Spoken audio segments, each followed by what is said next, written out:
But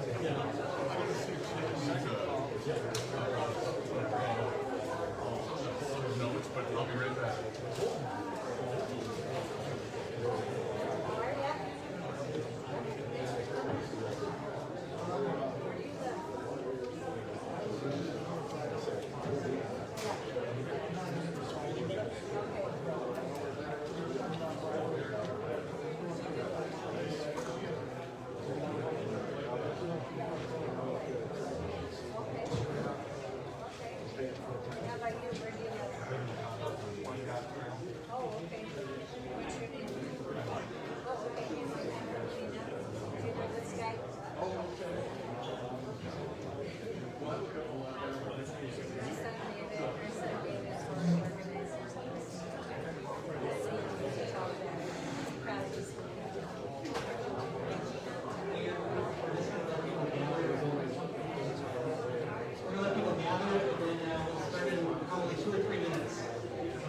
People to be flowing in the room.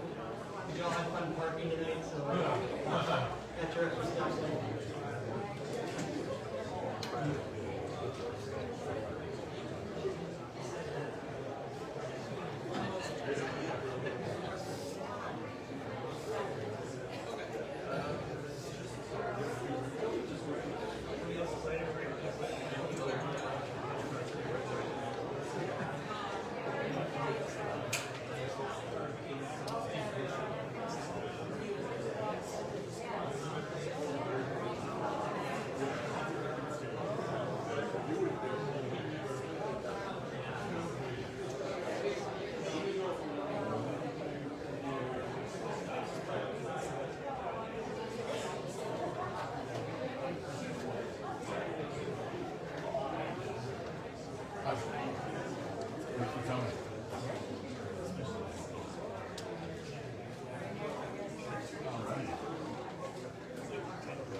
Thank you all for being here. My name is Josh Redka. I live in the Burr Oaks neighborhood across the street from Gopher Resources with my wife and 2 teenage daughters. Like many of you, I received a notice in the mail from the MPCA in July about the situation with Gopher Resources exceeding allowed lead levels. I attended the July 22nd meeting, like many of you did as well, the open house. And like many of you, we didn't get a lot of clear answers. As part of that meeting, we asked the MPCA to come back this evening for an open, public, transparent Q&A session. So we appreciate them being here. We appreciate all of you being here as well. So that's why we're here today. We're going to have an open, public Q&A session to help you get your questions answered. So we hope that provides a forum for you to get your questions answered. Listen to your neighbors' questions. Hopefully you'll learn a lot from that as well. And with the help of the MPCA, hopefully we'll all be better informed after we leave here. So before I share the plan for the night, I'm going to make it brief so I can hand it off to the MPCA. I do want to share a little bit about a neighborhood group that's organizing around the Gopher Resources issue. There are sign-up sheets you probably saw when you came in. There's a table in the back. So if you want to be on our email list so that we can get more information out to you, if we have future meetings, other information to share, or if you'd like to get involved, we are right now a small but mighty group of about 10. But we need more help, and all of you have ways that you can help us. So if you want to get involved, I think you can mark that on the sheet as well. We would love to have you. We're going to start some level of regular meetings with the group here in the near future. So we'll also be available after the session tonight to answer any questions and help you get involved. So let's see what else I got. So the MPCA tonight would like to start with a short presentation to provide some additional background. So that's first on the agenda, and then we'll get right to the Q&A session after that. And we might have a very short closing at right before 8 o'clock or around 8 o'clock. During the Q&A session, we'll have microphones. We have one in the middle of the room. We have one, this one in my hand, to pass around. So please just raise your hand. You can go to the microphone right there. If that's not getting used, we'll pass that one around as well. So our goal is to get as many of your questions answered tonight as possible. So one thing that we might do is ask to keep, we don't mean to cut anyone off, but we might try to keep things moving. So with the MPCA, we'll try to facilitate to get as many questions answered as possible. When you do get the microphone, we just ask that you say your name, where you live, if you're around the Gopher, or even if you're just in Eagan and you're impacted in other ways. And you can say how many years, whatever you want to say, but just keep that short as well. And the last thing, finally, we want to ensure that this is a safe and respectful dialogue we have tonight. So I just ask that you keep that in mind throughout the evening. So that's all I have. I'll turn it over to the MPCA to kick off their presentation. Sweet, thanks Josh. We've got a short presentation for you, but first I want to say thank you for the invitation to come join you again tonight. We brought a load of folks who can hopefully answer your questions as fully as we can at this time. A few things I wanted to talk about with you guys. We'll get this PowerPoint started up, but I want to hit on that kind of respectful thing that Josh just talked about. There's a lot of folks here who want to be able to answer questions as fully as we can and make sure we get to as many people as we can. So there's a few things we'll talk about after the presentation for during the Q&A so this can be as productive as possible. Also, I've been told we can't get any louder, so also try to keep, if you can, the side chats down, especially for folks in the back. There's another meeting on the other side of that temporary wall, so we want to be respectful to that as well. I think we can switch the slide. First thing I want to share with you all, actually, I didn't introduce myself. My name is Brianna Ellison. I am a manager at the MPCA, and I'm happy to join you guys tonight to facilitate. We had met with David and Josh, and I believe Nick, is that the name? Sorry, I'm bad with names. Before this, and are very much in alignment about wanting to come here and answer questions and provide answers the best we can at this time. So, as you see on the screen, the PCA and the Minnesota Department of Health appreciate the invitation to be in community again. We are here to provide information and answer questions as best we can at this time. Again, we'll touch on kind of keeping a respectful and open and honest space later on in the presentation, but I know folks are antsy and want to get to questions, so I can pass it over to my colleagues to start off the presentation.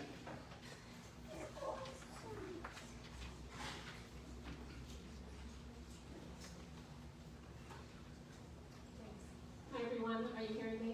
Okay, very good. Hi, I'm Courtney Allers-Nelson. I'm the director of the Industrial Division, and as we go along, we'll introduce ourselves.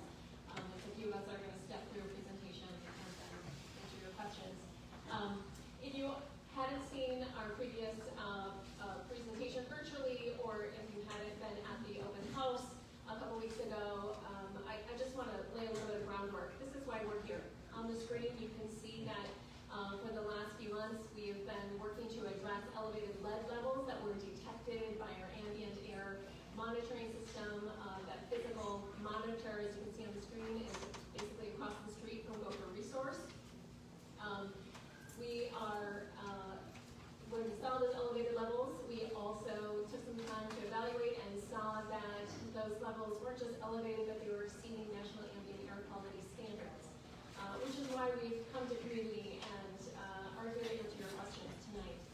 I want to assure you, though, that the problems that Gopher Resource had at the time have been resolved, and that air quality has returned back to, I would say, back to as normal as it can be. And with that, we can move on to the next slide. I also want to acknowledge that talking about lead is difficult because naturally there's a contradiction. No level of health of lead is safe. However, facilities in Minnesota and across the country have to abide by the National Ambient Air Quality Standard for lead. So that means that facilities are at a very low level allowed to emit lead. But it is at a standard that is set in order to protect human health and the environment. More specifically, that standard, which is set by the Environmental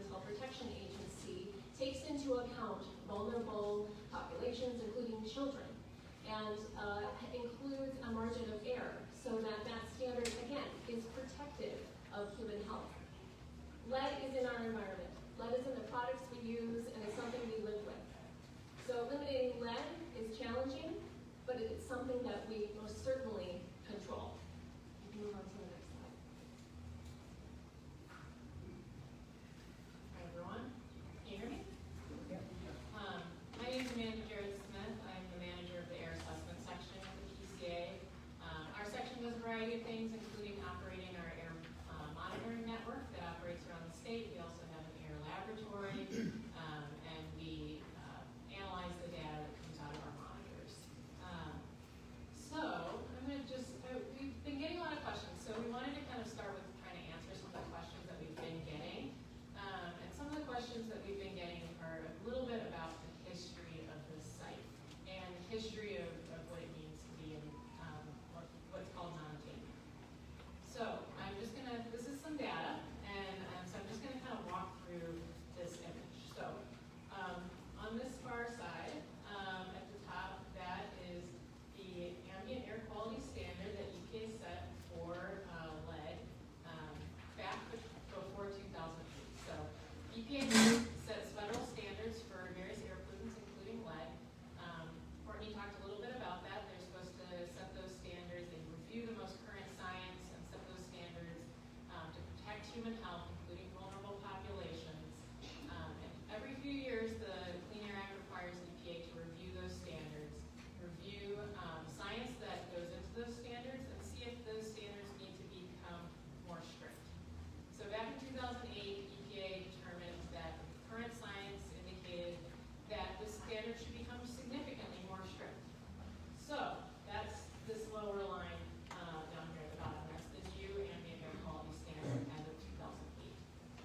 So the area around Gopher Resource had been meeting the previous standard, as you can see by the green dots there. But when that standard was lowered, the area was no longer meeting that new standard. And so it was designated what we call non-attainment. That just means that it's not attaining those standards. And then certain things happen at that point. Basically, the facility was required to reduce its emissions and the contribution to that non-attainment. And so you can see the blue line, the monitored levels going down over a few years. EPA gives areas a certain amount of time to come into compliance. So that's 2016. That was the deadline for this area to come into compliance with these new standards. So since 2012, the area has been complying with these standards. Up until what we're going to talk about a little bit later, 2025, and we did have an exceedance of the standards. Are we taking questions? I'll just talk loud. We're actually going to hold off on questions until after we're done with the presentation. If the EPA website right now Yep, says I through understand, sir. 2025 that we did meet the definitely get to your standards. question I'm after. actually about to address that question. Yeah, that's actually, Amanda, just real quick, that's part of the reason that we'd like to try to get through the slide, because it might actually answer some questions you have, and then we'll get to the Q&A and be happy to answer your question. Yeah, that was my next point. So the concept of non-attainment and attainment is a very complicated bureaucratic thing. And so what it is basically, back in 2008, the monitoring data showed that the area was not meeting the standard. Once the area is meeting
here you can see Gopher Resources, the blue blob there.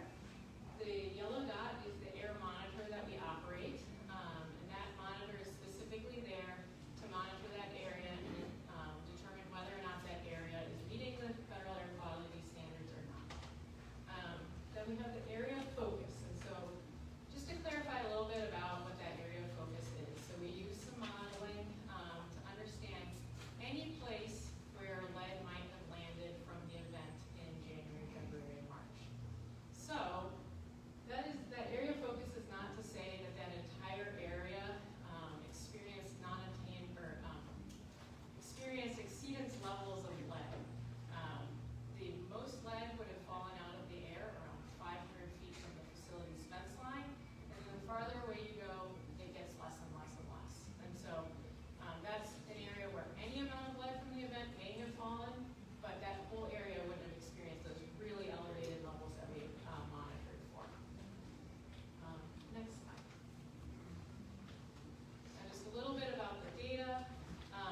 This is the data that we can compare to the federal air quality standards. So EPA sets the standards, they tell us how we have to monitor to compare to the standards, they tell us how to process that data, and they tell us how to analyze it to understand whether or not we're meeting the standards or not. And so the way that EPA requires us to do that is what we call a 3-month rolling average. So that takes the average data from this month and the 2 previous months and averages it together. So you can see that with that analysis, we had exceedances in January, February, and March of this year, and then this compared to the standard, you go back down under that standard after March. Next slide, please. And so this is the day-by-day data. So we collect data every 3 days at the site. These data cannot be directly compared to that standard because the standard is that 3-month rolling average. That's the way that we have to calculate it based on EPA. But this is the day-by-day monitoring that you can see. And so you can see those elevated levels, and then the levels have come back down after that March date. So next slide. Hand it over to Courtney. Hi folks. Some of the questions that we received when we had our open house or even our virtual meeting, or that we received in our inboxes after those events, were about what was happening during this time period. What was happening between January and May. And so I'm going to walk through a little bit about what's happening each month.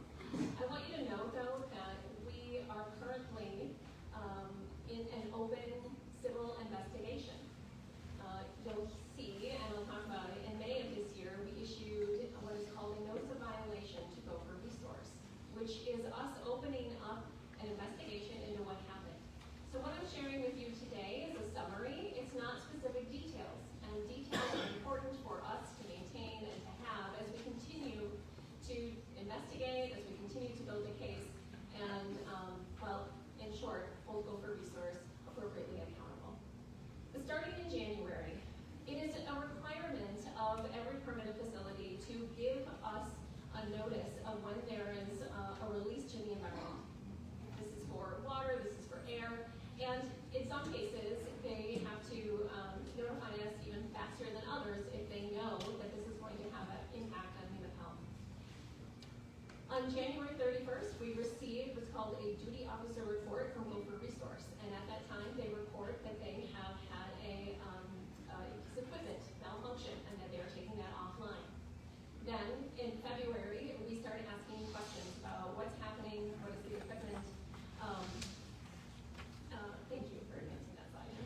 month here, we hear again from Gopher Resources that while there had been an initial equipment malfunction, there was a subsequent issue that they had been dealing with through the months of February and through the month of February.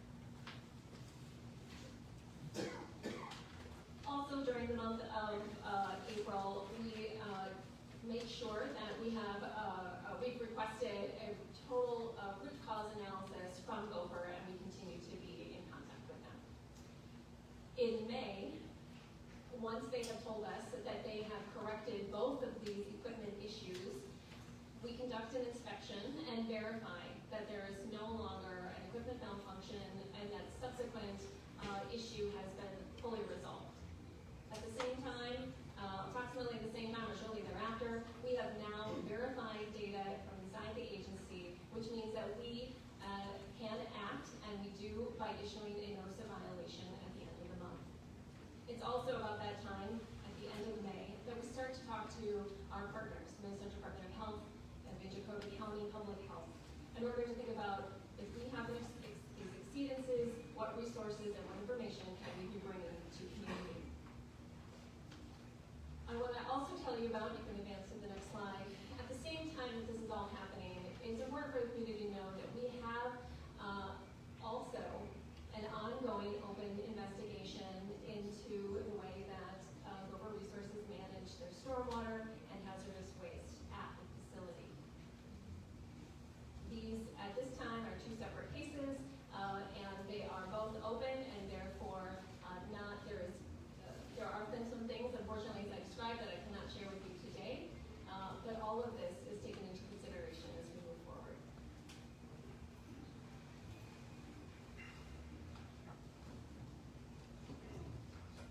Hi, I'm Stephanie Rendell. I work for the Minnesota Department of Health, and I supervise the Health Risk Intervention Unit, which is our lead surveillance program.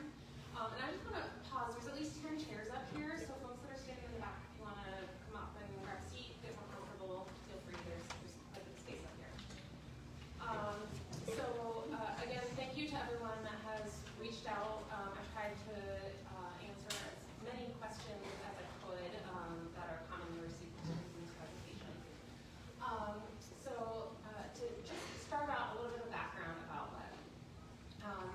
In order for lead to affect health, it does have to get into the body, which is what we refer to as exposure, as we'll be using that term throughout the presentation. And then we do also say that no amount of lead in the body is safe. And as Courtney referred to earlier,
share with public health and begin some public health actions. For confirmatory results that are above 5 micrograms per deciliter, we will actually send someone out to the home. The Minnesota Department of Health covers the whole state except for City of Minneapolis and Ramsey County, which have their own programs. But then the Minnesota Department of Health covers everywhere else in the state. We will send an inspector to the home. We do a questionnaire to find out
dark blue color would be 3+ times higher than the state average. So in this time frame, 2014 to 2018, there were a couple of census tracts in Eagan that did have higher percentages of kids than the state average with blood levels.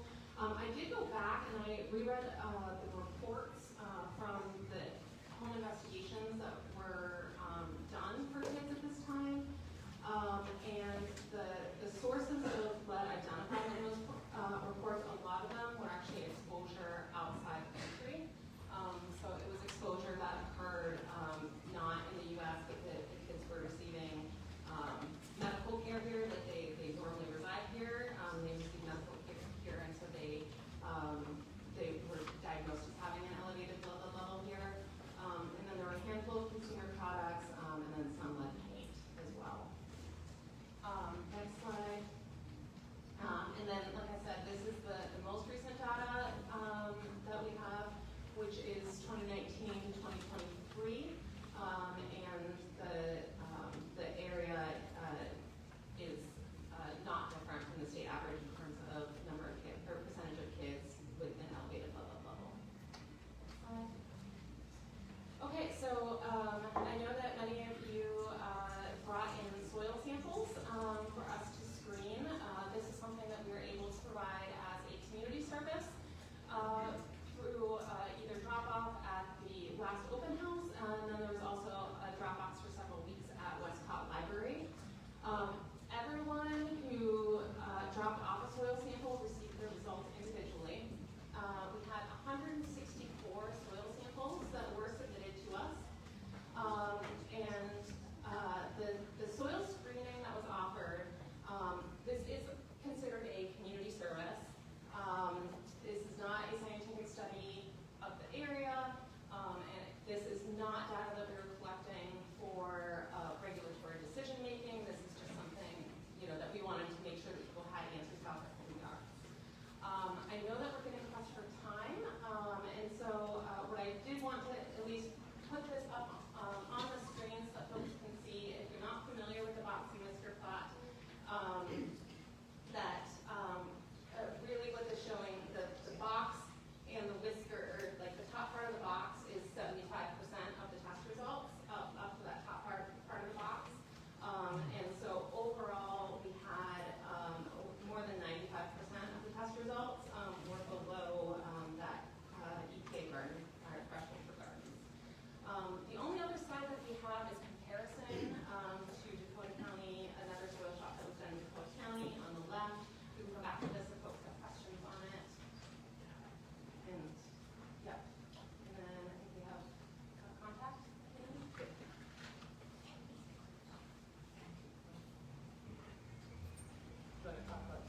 Am I assuming this will be available on the website if folks want to look at it, or you can make it available to folks? Oh, yes, sir. Sorry, the microphone has a delay, so I'm sorry if it sounded like I was yelling at you.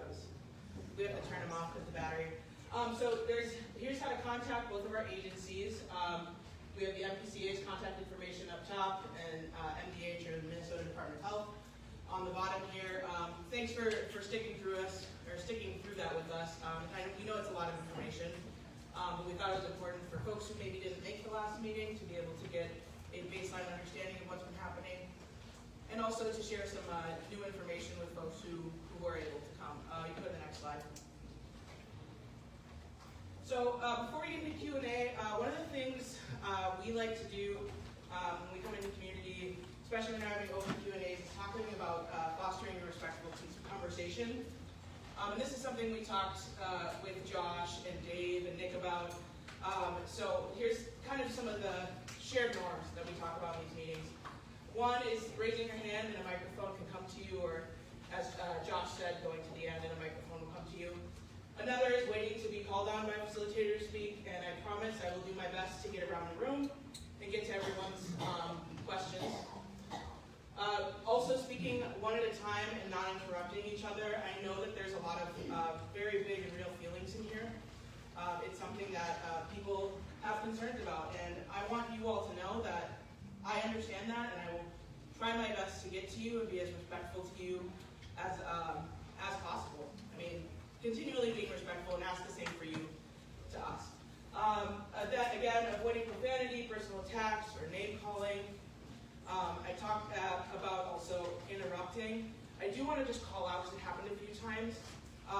The sign is interrupting. So I can't stress enough how disruptive that is to the information we're sharing. We're trying to answer questions. You can continue to do it, David. It's a little bit disappointing. But that's okay. That's okay. Honesty is respect. Yeah, and we will be as respectful and honest as we commit to be. So we can only share some things, and I think that's important for us to tell you too, is this is an active and ongoing investigation. There are things that we legally cannot share publicly at this time. So if you guys can trust us in understanding that if we can't answer, it's because we legally cannot share, because it's not public due to that active and ongoing investigation. Last couple things, respect the truth in everyone's perspectives. This is not judging others or criticizing their opinions. This is not just for us, but also, I'm sure there's varying opinions across the room here. And lastly, this is something I'll try to, like I said, move around the room, making space for others who haven't had time to ask questions or share concerns. So with that, I think we are ready to go into questions and answers. We have some hands up, we have some mic runners. All right, so again, you can come to the mic here, and we will also do our best to get around to everybody. So take it away. Hi. Can you hear me? Very lightly. Get a little closer. Hi. All right, can you hear me now? Get close to the mic. I am talking to you. My name is Jennifer Workman. I am a resident of the Burroughs neighborhood, and I'm also the chairperson of the Eagan Neighborhood Heights Watershed Management Organization. My concern is about groundwater and surface water in our neighborhood. Can you speak to how air emissions might affect the lakes and ponds within our neighborhood? And also knowing that the city stocks those lakes with fish and goldfish in our lake. Yeah, thank you for your question. So your question was about how air emissions might affect water quality.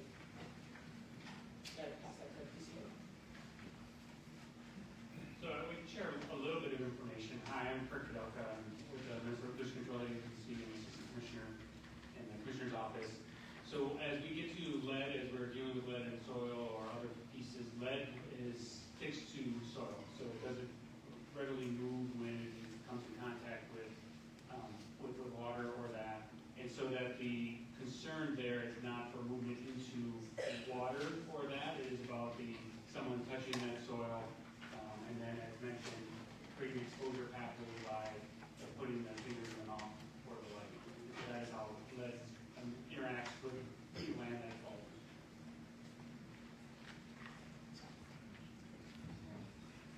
Can you go to the next question? All right, can you hear me? No. You can hear me? There we go. Thanks. So first off, I just want to thank you for coming here. I'm sure this is not easy, and at times you can feel attacked. But please don't take this as an attack. It's a plea for help. We see the MPCA and the MDH as the only groups that can help answer our questions and make a real impact. So thank you for being here. I wanted to request 3 short-term solutions and get your feedback on these. And these are solutions to help protect ourselves. Those are real-time monitoring, real-time alerts, and more monitors. MPH,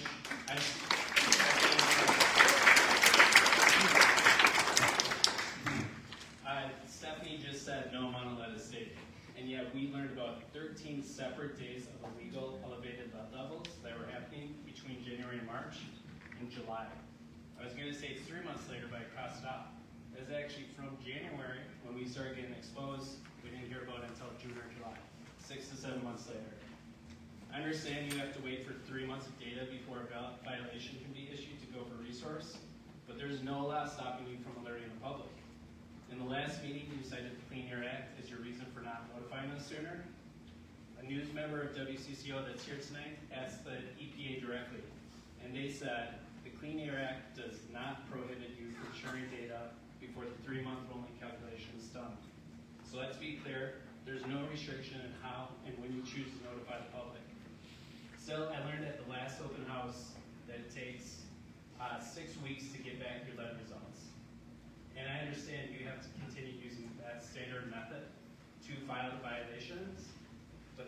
said, there are real-time hair monitoring systems out there. There's one company I found called Centroid, and they can return results in 10 minutes and cost $2. I encourage you to look at that website. And third, we also need more monitors. This is the second largest battery recycling plant in the country, and we have one monitor. Gopher Resources. Gopher Resources recycles 26 million batteries a year. What if the wind is blowing the other direction, away from the monitor? We have no idea of the amount of lead in the air, and if Gopher Resources wanted to, they could game the system and simply change their production volume based on the direction of the winds. I understand there are rules around issuing violations to Gopher Resources, and that you have to follow a standard approach, but you are not limited in how you monitor and alert the public. Right now, we are receiving alerts 3 months later. That's not useful in protecting ourselves or our children. We need real-time monitoring, real-time alerts, and more monitors.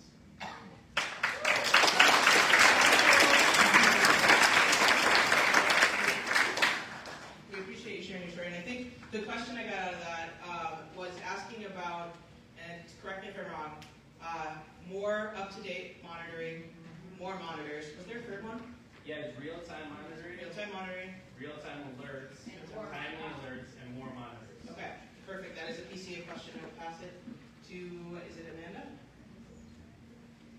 Start with some pieces and then probably Courtney. Thanks for that question. I remember chatting with you in the last meeting, so I appreciate all the engagement. So let me think about, so in terms of real-time monitors, and actually you mentioned a specific monitor. Our team did look into that a little bit, and we weren't familiar with that specific monitor, but we are familiar with monitors that are continuous for lead. So I think kind of backing up, the monitor that we have cited there, the purpose of the monitor that we have there is to demonstrate whether or not the area is complying with those federal standards. So in order to do that, as you said, we have to use the federal process for processing that lead. That is an inherently slow and cumbersome process. Continuous monitoring does exist. It's not EPA approved. So we, as a regulatory agency, are very limited in what we could do with that data. It could certainly, a monitor could exist, and that data could be made available by us or by the facility or a local government or a community group. Because our purpose there is with that regulatory aspect, we can't really use it in that way. So there's a variety of options there, I guess I would say. And then in terms of continuous monitoring and adding more monitors, we operate a network of over 50 monitoring sites around the state. Each of those monitoring sites has specific resources of staffing and costs that go along with it. And that monitoring network is approved by EPA, and each of those sites has an individual purpose. And so we have resources to operate that existing monitoring network. And we're in government, we're in a resource constrained environment. So we don't have, to be frank, we don't have additional resources of staff or monitoring equipment to add monitors. So if we were to add additional monitors, that would require some new resources in order to do that. And then I think about real time, and then I want to talk a little bit. Yes, there are many parts. Again, as a regulatory agency, we want to be very careful, and I think this is something that Courtney can speak to a little bit more than I can, but if we need to be very careful about the data that we release. We need to make sure that that data is something that we can stand behind in a court of law. And so when we are releasing data, we want to make sure that it has been very thoroughly reviewed, it's gone through the proper processes, and that we can stand behind that because our processes stood that up. But we can never use that to protect ourselves, right? If it's coming 5 weeks later, we've already been exposed. So it's useful for violations against the company, but it's not useful for us to do anything. Yeah, and I think that's an inherent challenge here, and I really hear that. I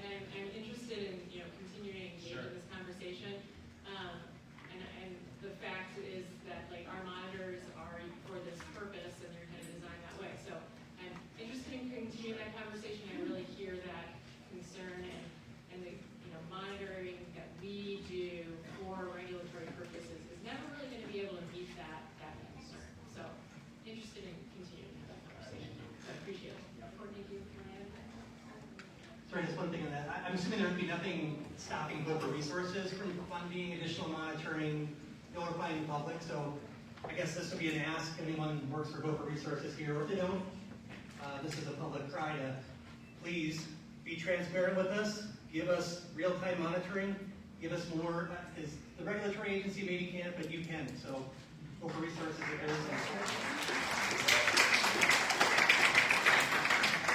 Maybe just to add to that, I don't want to belabor this, but Gopher does operate two regulatory quality monitors at their site. One is located right next to ours, and one is at the north end of the facility. We as an agency, we can't use their data because we don't certify it, but they do operate two monitors at their site as well. which they don't share any of that data with the public, so.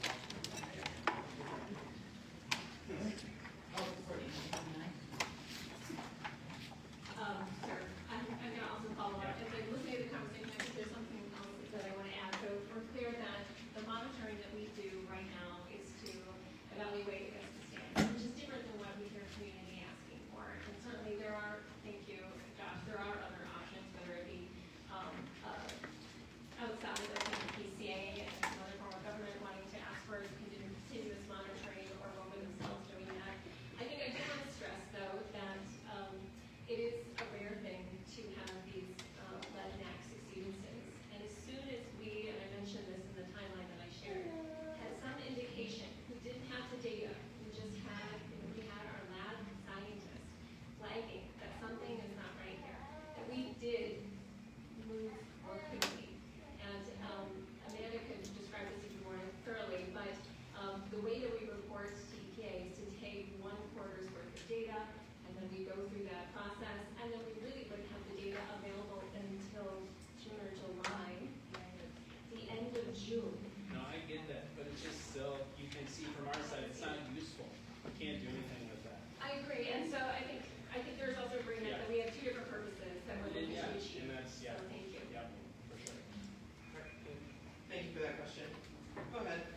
like to know what is going to be done for the people that have autoimmune disorders or other diseases where they can't have even that EPA or whatever regulation exposure. They can die from these flares. I wasn't even planning on moving there. The place that I moved to fell through, so I didn't have time to research the way I usually do. But I gave up. I haven't been able to work full time since June of 2023 because of their disability. I gave up everything to move them to that home because my older daughter is mobility impaired, and we can't afford a place big enough for patient lift. So I lift her myself, and she's 100 pounds. I sold my car. I cashed in my 401k to get to this place that their doctors are saying we cannot stay at. We have to move. So now my mom, who should be getting ready for retirement, is cashing in her 401k to get us to move. So it's not relevant for us anymore because we are leaving, but I would like to know what is going to be done for people who can't be exposed to these things, because I looked and tried to find what I've been missing, and there is nothing from the city of Eagan talking about Gopher Resources exposing you to lead. And I'm looking back to 2015. It says exposures are from the water, which I get my water tested regularly. It can be from the roads, which we try to stay away from all the busy roads that we can, and it can be from lead paint. And I specifically looked for a townhome that had fully been remodeled so that there was no lead paint. I even went into the lease and double checked that there was no lead paint. So there needs to be more transparency and education for that, because Pan's parents, Pan's caregivers, there's been a study that it's consistent or comparable to caring for someone with dementia. We are on the last of our last, and we don't have any resources already. There's as many as 1 in 50 kids that have PANS. It's been determined that it's 1 in 200. So this isn't a once in a while thing that's going to come up. So I'm terrified for the future kids that have PANS that might live there. And I would like to know what is going to be done to see.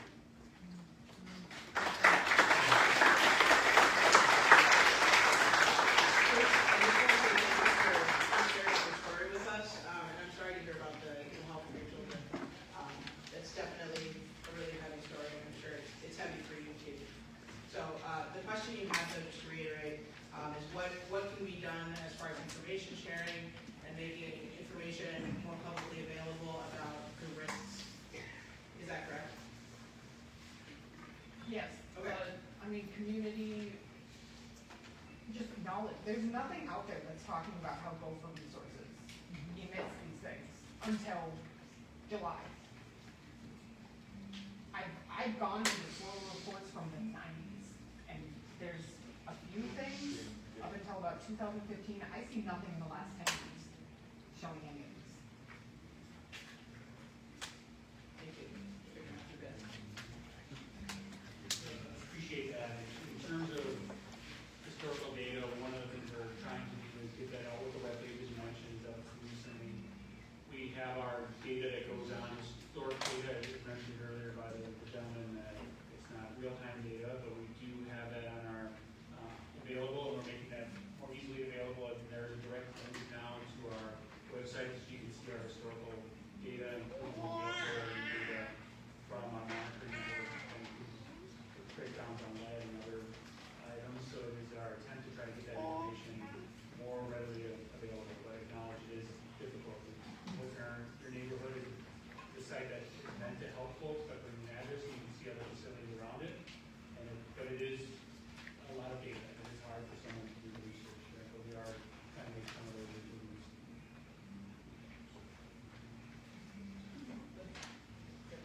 Hi, my name's Steve Robb. Back in '92, I built my house.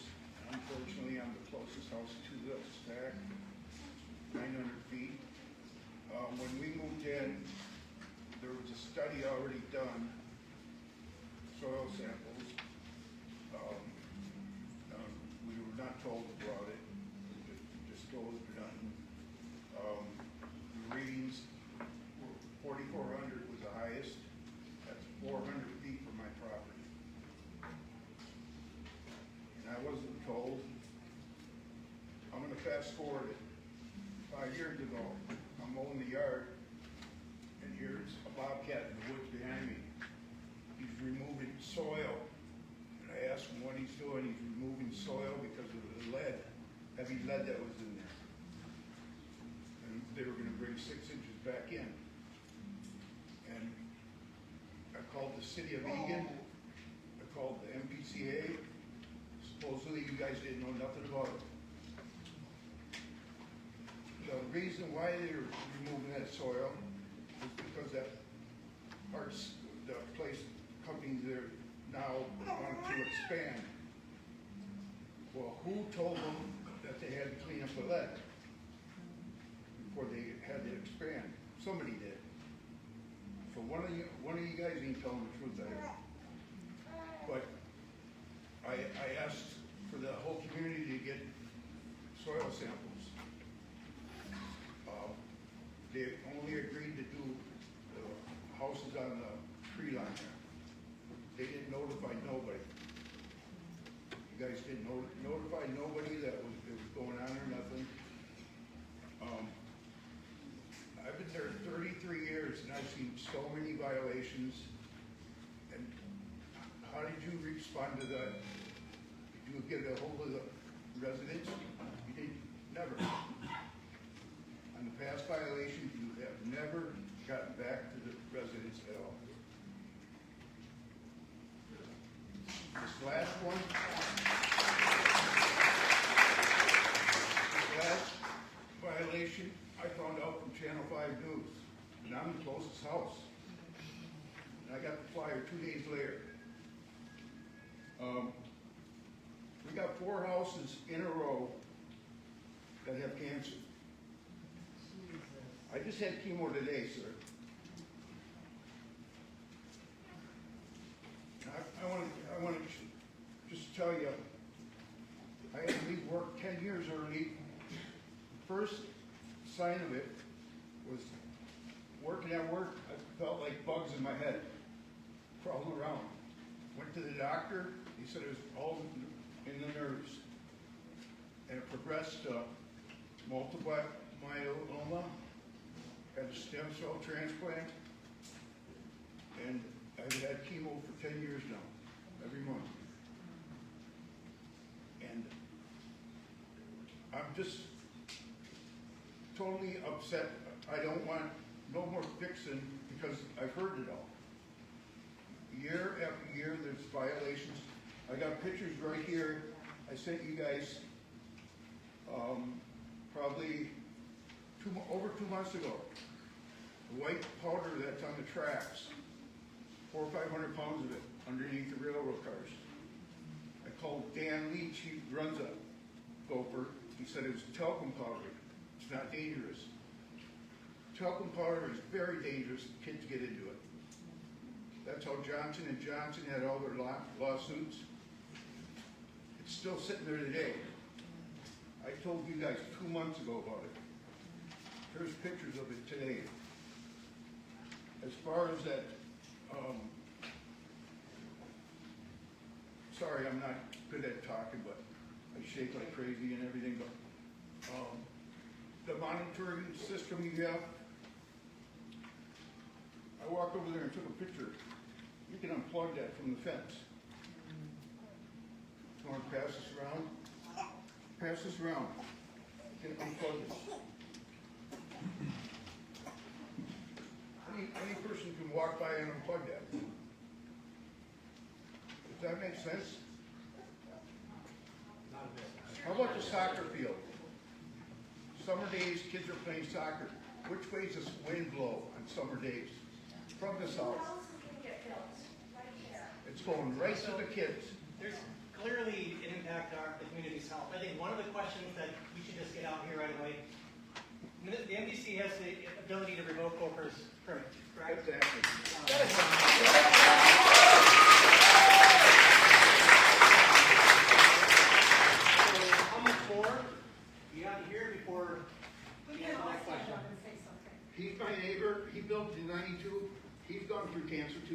Skin cancer. So when is it gonna be the community over Gopher Resources? That's one of the questions. I got a list of all my health problems. There's 30 health problems here. I'm gonna show I them. want to just first say, I hear folks talking about the health problems that they're facing, and Every one of us. yeah, and I want to say, I'm sorry about that, and I appreciate you sharing your stories, and I don't doubt that you all have stories you can share with us, and that's part of the reason we're here. I can't answer the question that was posed here, so I will pass it over to one of my illustrious colleagues that can better answer that question. Still on there.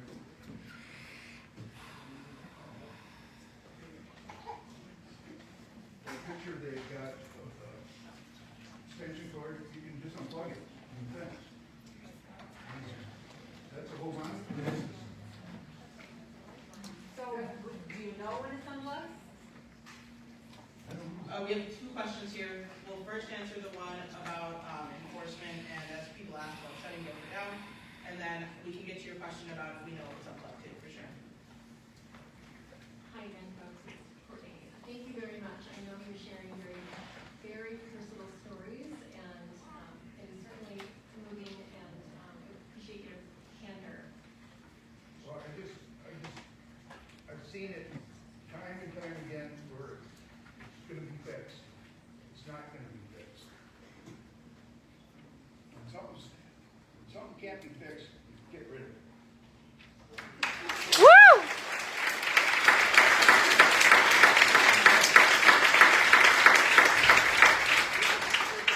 Right there, I gave you, it shows the green smoke coming out of it today. That's today. Today? Yes. They're all today? Pardon? They're all today? Yes. All those pictures are from today. Oh, well, go ahead. Just real quick, there's, in order for us to be able to answer the question, we gotta just take a breath and let us answer, and we'll definitely continue on this conversation. So I'm going to address revocation. I think I mentioned already that we initiated our investigation officially by notifying Gopher Resources that we were issuing a notice of violation here in May. Our investigation continues, and what that looks like is that there are certain requirements and things that we are asking of them right now, and that is protected data. I'm not sharing those details with you today.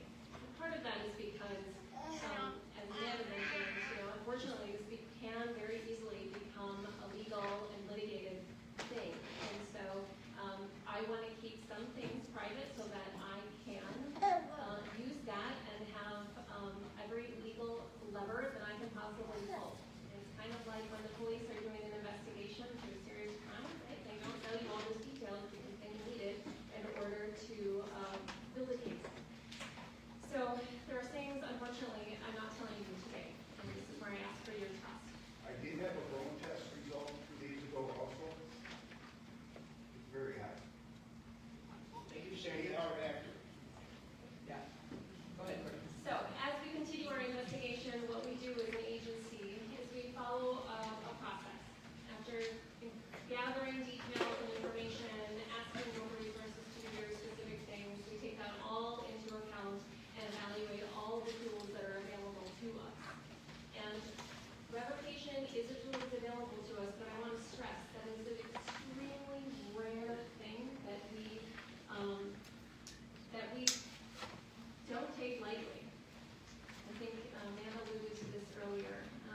questions about soil. I'd like to talk to you a little bit more too about some of that earlier sampling, and hopefully folks can hear me.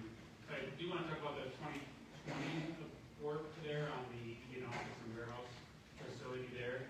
That was something that they were looking for, like you mentioned, expansion. They do go through our brownfield program. They did sampling in that area. That area is an old farm dump where there have been lead battery casings found. And so that is why they did the sampling there, and for them to move forward, they needed to remove soil that exceeded the values at that time. That was done through an oversight of the MPCA, our brownfield program. We can share more information if you'd like on that. So that was done by a third party, voluntary party of that warehouse / office building to move forward on that work.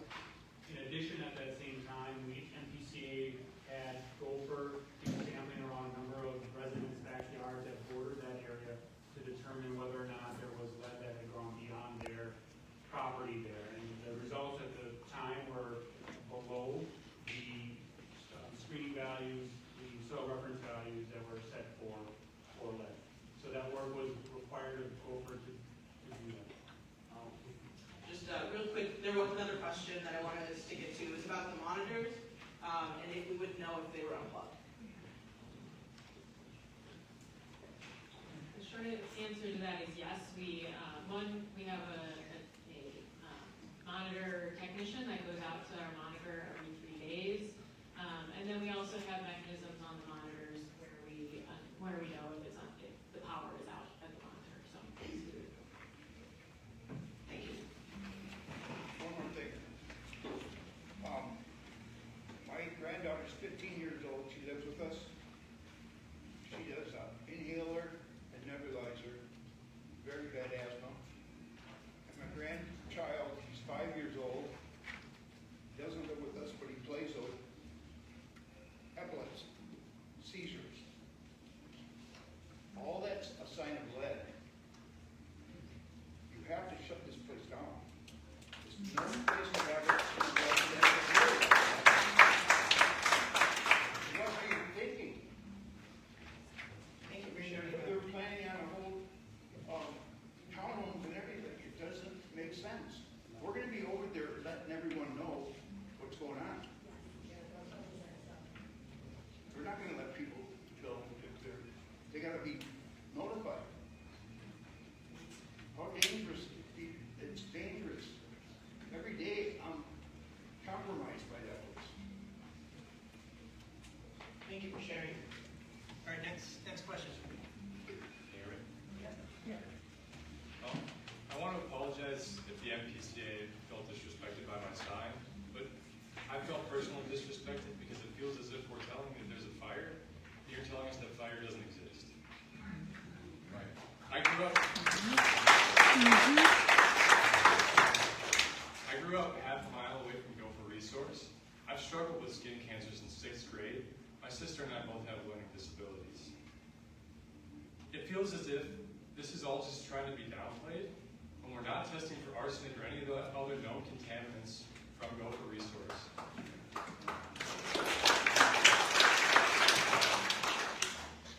We're trying to minimize these high levels of lead that they're repeatedly exposing us to based on permit violations that Mr. Vogt up there wrote. There was one instance, one permit violation I should say, where they lost the ability to control their lead emissions 10 times over the span of 2 years. That's not even a part of this conversation right now. How do you notify us? We weren't notified. Exactly. So it just feels as if we're being disrespected. And to answer the question of, is the MPCA able to shut this down? I have the specific language right here, Minnesota Statute 116.11, subdivision 1. If there is imminent and substantial danger to the health and welfare of people of the state as a result of the pollution of air, land, or water, the commissioner may, by emergency order, direct the immediate discontinuance or abatement of pollution without notice, without a hearing, or at the request of the commissioner. The Attorney General may bring an action, blah, blah, blah. Commissioner may exercise the authority under paragraph B when the commissioner has the evidence of any of the following. So we have the evidence. We have our bone tests. We have lead in the soil, we have found arsenic in our soil, and the amount of people that I've talked to who have cancer in this neighborhood is astounding. So we demand that you take this seriously.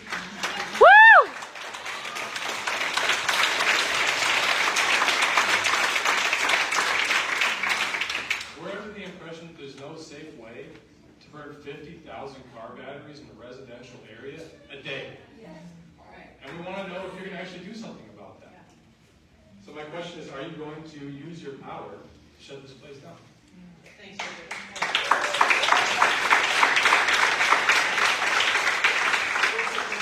Before I pass it over to someone who's smarter than I am and can answer that question, I just want to acknowledge and thank you for your apology, and just also acknowledge that's coming from your frustration, and I'm sorry you feel disrespected. Again, thank you for the invitation to come here and answer your questions. I think the frustration in this room is real, and I think we're open to hearing your stories. I think it's important for us to hear them. So thank you for coming tonight and sharing your stories and asking the questions. I'll pass it over to the court. I would say I'm very familiar with that statute, and that's because the agency itself put forward modifications to that language to strengthen it so that when we believe we need to, we can use that. And we just did that in the 2024 legislative session. And so I myself was contributed to that. And so I take that very seriously, and I know exactly what it says. That is a very weighty, difficult decision, and not one that we would even necessarily make alone. And I want to acknowledge that my partners here at the Minnesota Department of Health had several slides that also talk very much about and compare this community to other parts of Minnesota. And so that data is also extremely compelling and something that we would take into consideration. That's not to say that I don't understand or empathize with the things that you are sharing here. They're certainly serious, and I can feel how much they are impacting each one of you. I feel that. But that statute is honestly for emergency situations. And as I said before, all options are on the table. As I said before, all options are on the table. We are early. Unfortunately, these investigations do not happen quickly. And I would say this one is especially thorough because I've been working with the Environmental Protection Agency to further evaluate the things that we are asking and getting from Gopher Resources. So we are taking all options extremely seriously. Thank you for acknowledging that we have that option available to us. I care very much about it. Can we add the fires? Would that be an emergency? The fires that they've had there? Fire. I'm sorry, we can't hear you. The fires that happen at the plant, can those be part of it? I'm so sorry, there's a lot of talking. Can we get that in one question? But I don't want to interrupt, but part of You guys are okay, it's Sure. totally okay. The fires that they've had there was a fire 2 years ago on their roof, and there's been other fires. Yeah. Would that be an emergency? Yeah, the question, I'll repeat it. They're asking, there's a fire, did you say it was on the roof? I'm sorry. Yes. Yeah, in the last few years, there's been a fire or multiple fires, and they're asking if that would constitute an emergency, to qualify for that statute that David shared. So I can talk a little bit about the fire that was responded to by the local fire departments, along with other agencies. We were a support agency in that. Part of that work that was being done at that time, there was some air monitoring that's done in large fires at that point by the local units of folks as the fire was going on. Long term, after the incident is over and the fire is responded to, the agency is more in the lead there of then asking for data and sampling. And so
say I've got a 3.5-month-old daughter that just left. She's right here. Oh, there she is. There's a lot of people here with kids, and the longer this takes, the more our kids are poisoned. So we want this to hurry up. Yeah. What's the time frame for closing this investigation? I actually want to just ask Josh, there's a lot of questions popping up, and I would look to you about whether you want to go from the line or if you want to do the ones that pop up. Totally up to you. The one thing I would just ask, I know a lot of you have many questions. We can keep it as brief as we can. We only got about 40 minutes left, so just ask. Be respectful of others that have questions. So thank you.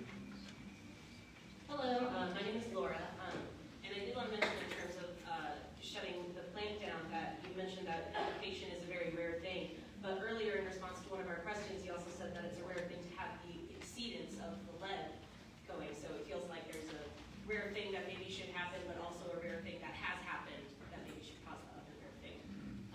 But my actual question is that I understand that you guys are more of a governing body, and obviously the hammer of bureaucracy is very, very slow to wind up and actually hit.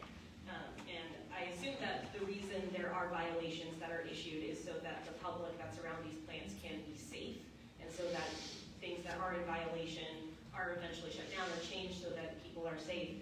And in the same breath, the Department of Health, if kids test with a high level of lead, someone is sent out to their living situation to see what that is, because it's expected that that's a very dangerous situation and we want to stop it as much as possible, specifically to limit the exposure and to stop that exposure if at all possible.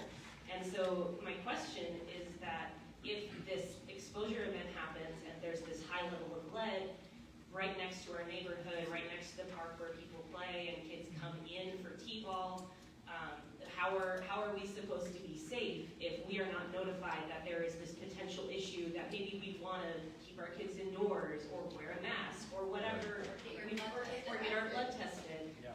Because if we don't get that information until almost 7 months after the fact, is a blood test even going to show anything? Is there anything we can do? How can we be safe if these violations are only being reported to us so many months after the fact? So just to clarify the question, it is how can the state, whether it's the Department of Health or PCA, be quicker to notify community? Yes. Okay. You want to pass that to PCA? No?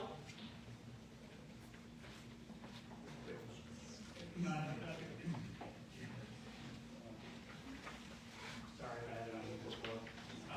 I think as we're going through this investigation, these conversations are very helpful to hear what is wanted as we then go into our client enforcement mechanism with the company, whatever corrective action needs to be done, so that can help inform those pieces. The very specific ask on monitoring in that, make some updates here, understand that there's a request for more real time, and I think that's something that we will have a conversation too as we collect here, not only through the enforcement action, but if there are other avenues available, whether it's if we need additional resources or that, we'll have that conversation to see what we need to move forward in that regard. That is something that will take, unfortunately, as mentioned, a little longer time for us to have those results from the compliance and enforcement pieces and additional corrective actions, or if we need to seek additional funding from the legislature. That is something that unfortunately is not a fast moving.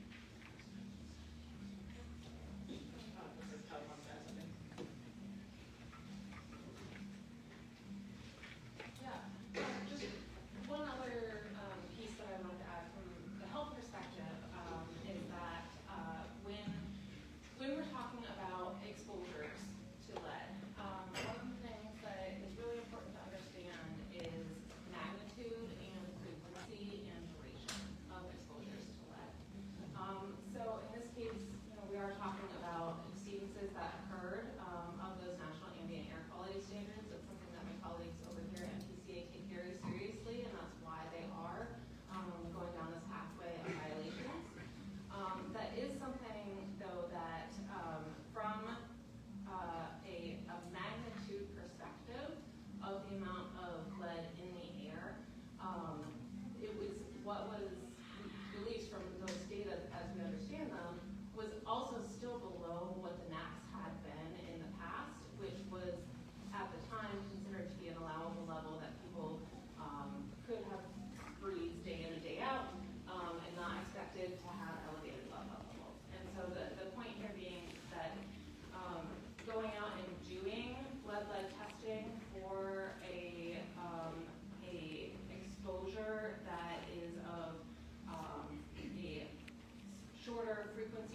duration or magnitude is unlikely to actually result in elevated blood levels even at that time. And if we do identify those elevated blood levels and we start that public health response, and we're going out, we're doing investigations, we're, like I said, we're in those homes trying to understand what all potential exposures are. Our goal there is to identify and stop that lead exposure. And so in this case, it's actually the air monitors that's a more sensitive tool for us to be able to identify lead exposure and have MPCA take the reins on stopping those exposures versus trying to look one step removed at the blood lead data. At the same time, if exposures are occurring at higher magnitudes, more frequency, and over long durations, that's when we start to see them show up in that blood lead data, that we're then able to have those public health responses or see those areas where we do have higher rates of elevated blood lead levels. And then I know we're past for time, but for example, one of the things that we did do, I mentioned earlier the map back in the 2014-2018 area. We had a couple of census tracts in Cook County that did have higher levels. We actually did quite a bit of engagement with doctors' offices in the area and understanding that a lot of those elevated test results were coming from exposure outside the country and from consumer products. We did a lot of outreach with the health clinics at the time and patient education and really trying to get those messages out there. All right, thank you. Blood lead is short-term exposure. You have to measure the bones if you want the real picture. All right, looks like we have another question, and I look to the organizers of the meeting to decide if we bounce here or if we go to the line. Totally up to you. I understand. I don't want to snuff anyone, but What is the half-life of lead in the blood system? I mean, we're being told, what I've read is 28 days. If we're not being notified for 3 to 6 months, when you go to test, there's no lead there.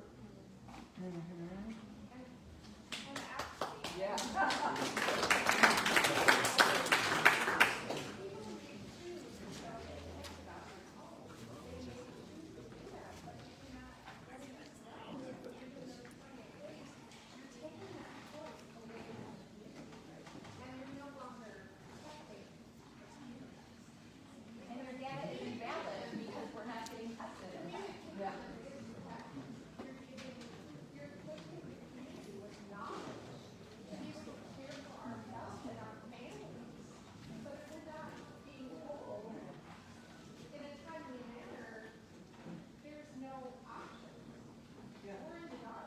yeah, I understand the frustration with the timing of notification from the PCA here.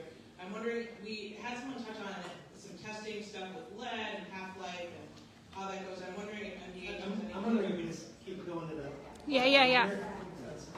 Okay, we've covered most of those already, and I apologize, I know this is emotional, but we want to get to the rest of the questions. And I know We people are asking. completely defer to you. And we'd ask you to ask folks after, we'd ask you to email the MPCA additional questions on those. We'll put our contact information up at the end here too for folks to write down and tell you how to contact us. Go ahead, sir. Hi, my name is Ben Mason. To be very brief, I think the gentleman mentioned there's a couple of locations near Gopher Hills where there's a lot of kids who congregate in clay. I'm curious if you have any data or testing around specifically thresher fields or Faithful Shepherd, the school, which just maybe a quarter mile down the road as well. You've got like thousands of kids that are at those locations every day, and some of them probably are eating dirt. To the earlier, comments about eating dirt. There's lots of kids that are playing soccer and probably eating dirt at that field. So I'd love to know any testing that's been done or assurances you can offer for those two locations.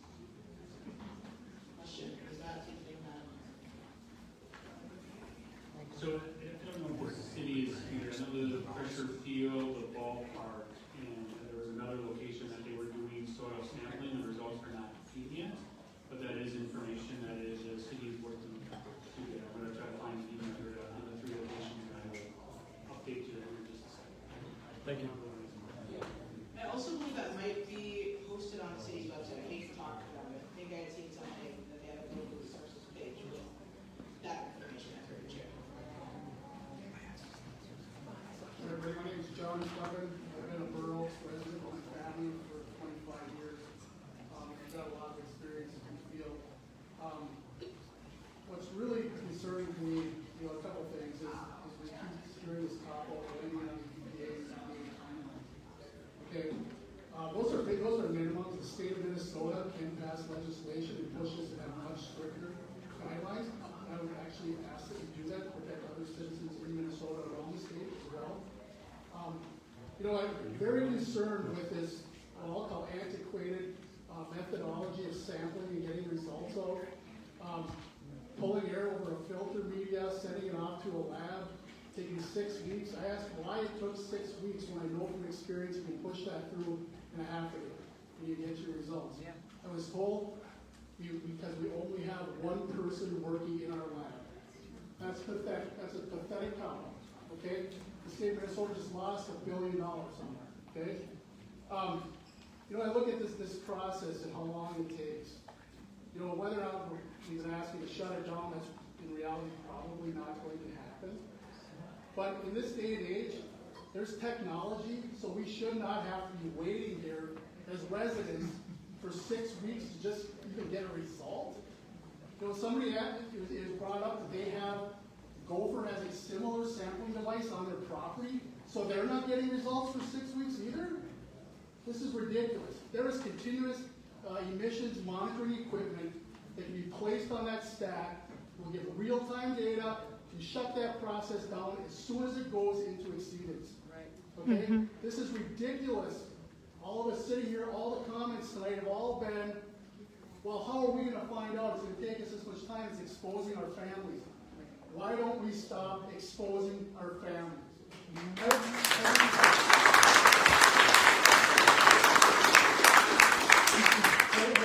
Maybe they have, and I don't know, do they have a scrubber? There's scrubber technology that can be put on that stack. We'll just end emitting lead over this neighborhood, right? Because I don't care if lead's in your blood, it's out of your blood. We all know lead does not go away. So if it's in our yards, every time there's an exceedance, there's more lead piling up in our yards, piling up in our bodies. So I'm asking the state, please step up. Please try to drive Gopher to be a good corporate citizen. Yeah. Sorry,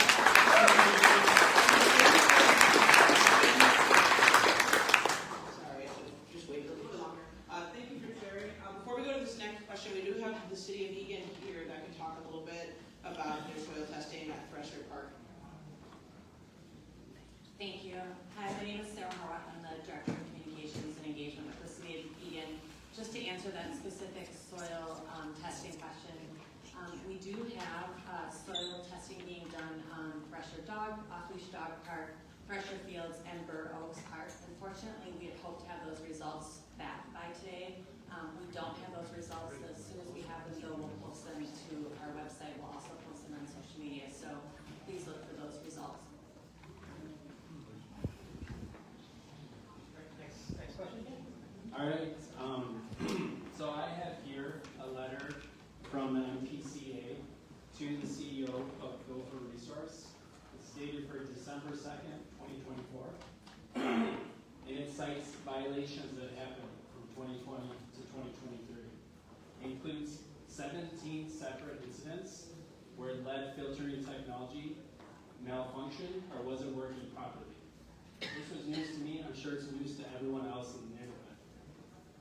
Many of those incidents did not include corresponding lead measurements, which I've requested, but 4 of the incidents included lead levels. Those range from 3 times to 24 times the legal level. And the real kicker of all this, there was 17 infractions over 3 years, and the penalty from MPCA to Gopher Resource was $11,950, which is completely meaningless to a company like that. It's actually a green light to continue violating in the future. This form was signed by Corey Bach, who's sitting up here, and he, to my understanding, you can correct me if I'm wrong, but is overseeing the current negotiations regarding the incidents that happened in January through March. So my first question is, Was the public notified May 11th, 2021, when the lead levels were 24 times the legal limits? No. And when were they notified? No. My second question, how could 17 illegal violations over 3 years result in such a meaningless fine? And my third question, how can we trust that Corey Bach and MPCA will hold Gopher Resources accountable this time and give them a penalty that actually makes an impact?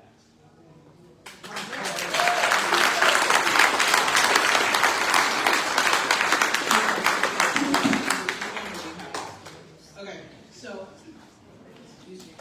The first question was about the violations that occurred. Yeah. The incidents that occurred, when was it, 2021? May 11th, 2021. Okay, we'll Where start there. 24 times the legal limits. Okay. A trailer collapsed, I believe. Correct. Can you hear me all right? Yep. So in that instance, they're moving lead product behind the building. Put the mic up. Process of getting out there. We looked at the monitoring data, not from our own monitor, we're looking at their monitor, and it's not a 3-month rolling average, what we're citing in there. What we looked at was essentially the baghouse parameters and correlated it to that event, and then used their monitoring data, made the connection and said, this event led to we couldn't call it an axis because it was like a 1-day deal, or a 15-minute deal. And that's how But it was 24 times the legal 0.15 limits. It was. And were we notified about it? Was anyone in the public notified about it? I don't think so. You weren't. Yeah. No. Way to go. Why? And then how about the overall penalty? 3 years, 17 violations. The penalty's $11,000. That's meaningless. And there's no restrictions. Why on weren't we volume that you notified? produce. Guys, just a reminder, we have one person speaking. Thank you, sir. Yeah. The penalty is frustrating. There is that process that Courtney had alluded to that we follow. We're looking at deviation from compliance, potential for harm, obviously with lead, high potential for harm. Unfortunately, the agency also has constraint on maximum penalty amounts, but based on the facts of the case in that situation, and there were a lot of violations, but over a given period of time, over the 3 years, and we're looking at all the data that they're required to submit to us, it's frustrating, and I hear that. It's frustrating for us that as soon as we close the December enforcement action out, we hear from our monitoring folks, there's yet another event. How is it going to be different this time? You have the open Shut them down. We hear you guys, we hear you, for sure. One of the questions that the gentleman had asked was how would it be different this time? And I know maybe we can't go too deep into that because it's open, but if there's anything we can answer there. The enforcement tool that we use this time will not be the same as that tool that you're alluding to. All right. Right, we can, I think, go on to the next question. My name is Chad Alexander. I live in Burroughs Park. I want to talk about the history of Gopher because we kind of looked, this came to me out of the blue like everybody else, but what happened earlier this year is, I say chapter 75. This place has been here for 75 years. All right? My first question is, I'm looking at your October 2009 technical support document, figure 4, and it shows it is a model maximum monthly average lead concentration contours for GRC as of 2009. And what it shows, when we talk about the steep grade when the lead comes out of the stack, right? It drops closer to the stack. But right next to that stack is the intersection of Dodd and Yankee Doodle. And what your own model shows in 2009, it's like 0.6. 0.6 right in that intersection. Let's talk about the concept of re-entrainment. As that lead comes down, those cars go through, it goes back up, right? We all understand what re-entrainment is. That shit falls, and it comes right back up. And my kid's school bus goes through there every day, twice a day, just like everybody else in that neighborhood. So I'd like some answers on what is the MPCA doing about that intersection scrubbers and sweepers cleaning up the lead on that road, on that intersection. You know who does do that? In your own documents, you talk about it. The Gopher Resources remediation effort document is appended to that tech support document. They wet down and sweep their own roadways to get the lead off in their facility. I implore everybody to take a look. I think this is on the MPCA website. Look at what's happening in that intersection. Okay?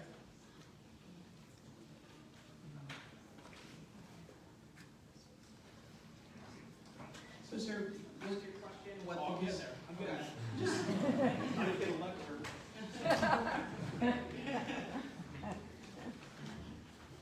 This is from pages 13 and 14 of this technical support document signed by Gordon Anderson of MPCA.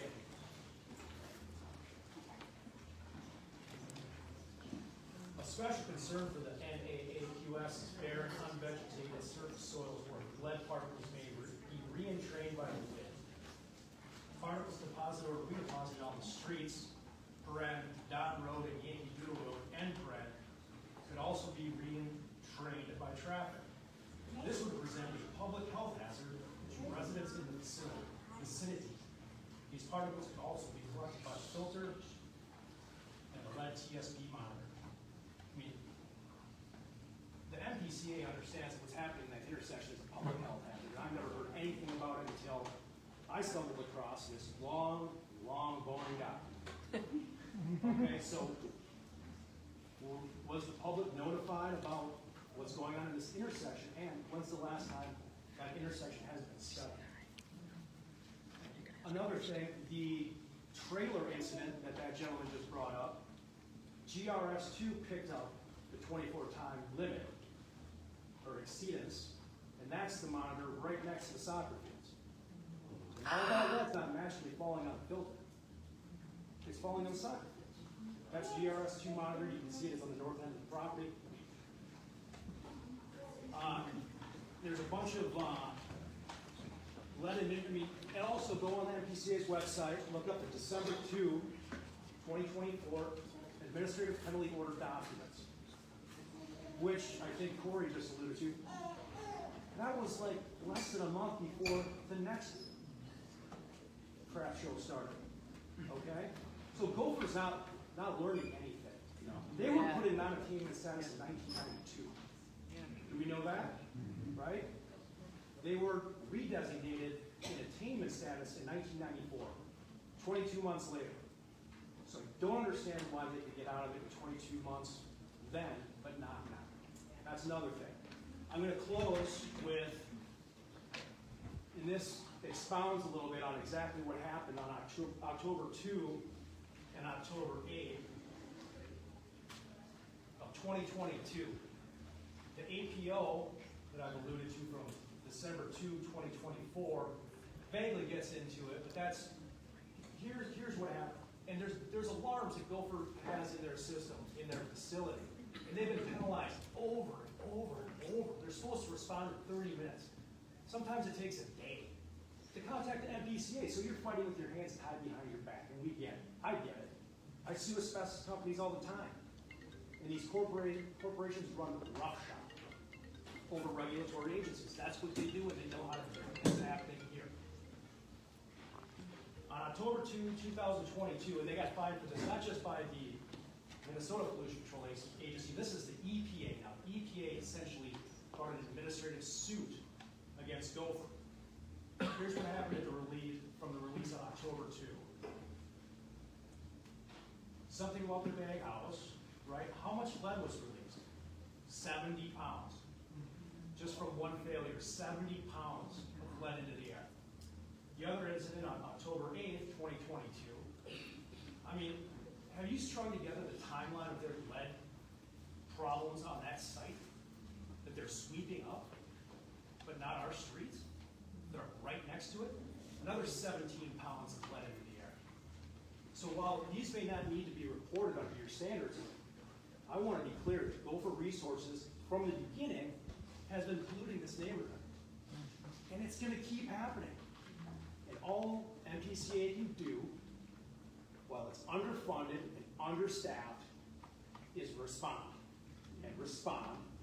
I read a report that the Gopher Resources Corporation just received a new line of credit of $450 million. Do you know what I would do with $75 million? $8,000 when I'm sitting on that cash? Nothing. I keep doing what I'm doing. Yep. I didn't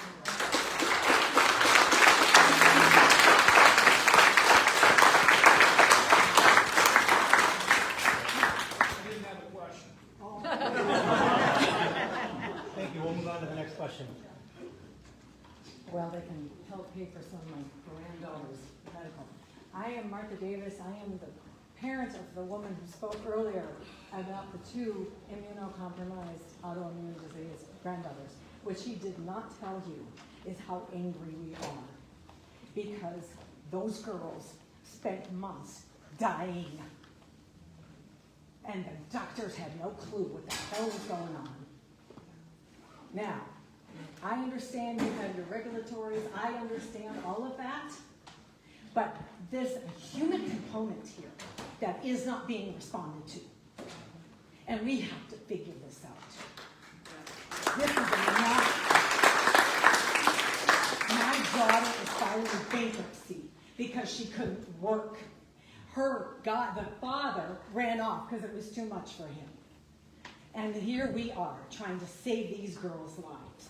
And I don't know if they're ever going to be okay. Ever. Because the damage was significant. Now, my question is significant. Because we've talked about the lead, and the lead is awful. But my daughter has done a lot of research since this information came out, and she has found out that they now use something that's never been used before. They're using some system of gases to try and eliminate some of the lead. She has researched every one of these gases that are being used. None of them are compatible with human life. Are those monitors monitoring the gases? Are they monitoring these other things that are in the air? That's my question. So your question is, just to try to make it something that we can probably answer, what exactly are the monitors monitoring for? Yes. Okay. Is that something? Might be unmuted. Okay. No. Testing? Can you hear me?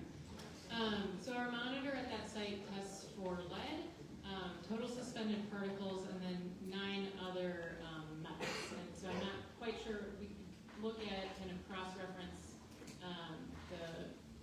the gases that you're concerned about to the list of metals that we are monitoring for at that site. And I may have the list that I could read off here in my notes. But the gases are being monitored also, or no? 9 metals plus lead and total suspended particles are monitored at our site, and that data is available. They're not even monitoring the gases?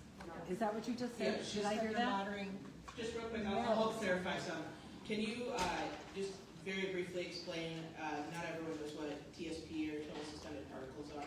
I think there's a little bit of confusion on if that is the gases that they're referencing or not. Those are particles. And so I don't know, so we don't have a gas monitor there. We have lead, they're monitoring particles there. Particles of what? Yeah.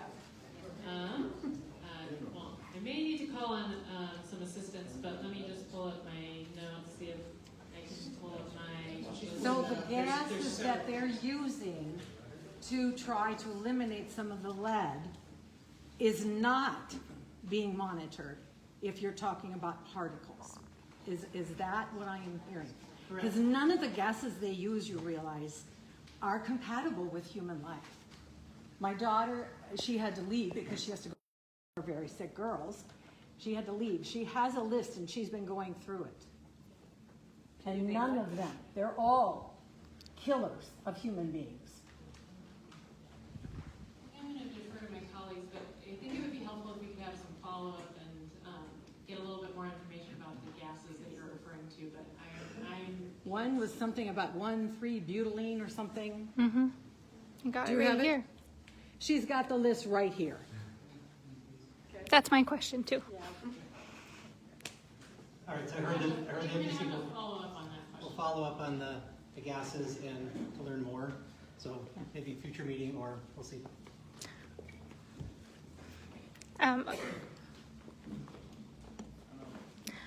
I guess I'll just add, so my name is Allie Frankie. My question was very similar. There's been a lot of focus on the lead. But Gopher Resource is the #1 emitter of carbon disulfide of 1,3-butadiene. They're the #3 emitter in the state of methyl chloride, and they're #5 emitter of lead, and then they're #6 of acetophe. I'm not a scientist. Great.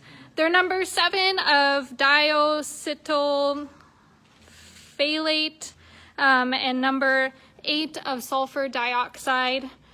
I know myself, I have smelled a sweet kind of metallic-y sulfur smell in the air, and I have called the MPCA about it numerous times. The main line never ever has an answer.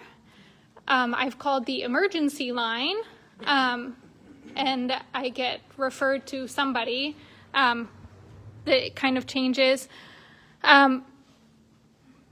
And then I'm told that it's being passed along to other agencies and that I will receive a follow-up.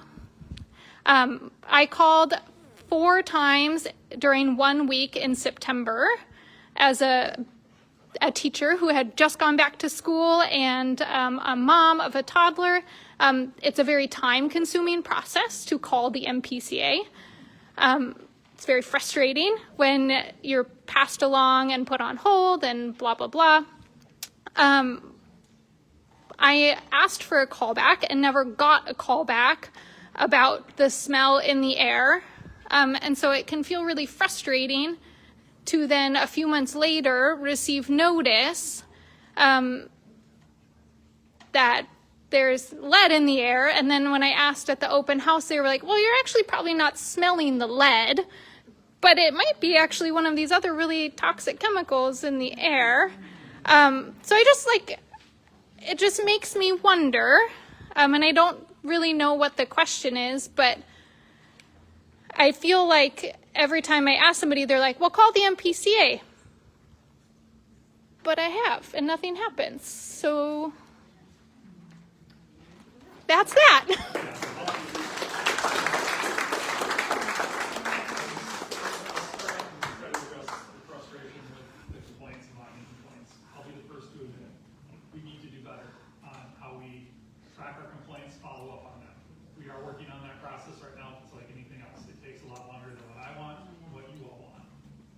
Hear you loud and clear. I'll be the first to admit it. In terms of the emissions, and I'm guessing you're speaking about emissions inventory data. Is that where you told? Yeah. There's a question related on that. I guess I wanted to get to the complaint line first. I might not be as us to answer that. Sure. So I think some of the items that you were listing, those are from our emissions inventory. Facilities in Minnesota have to report emissions to us, and so many of them are what we call air toxics. Actually, up until recently, we haven't at the state level haven't had authority to regulate air toxics.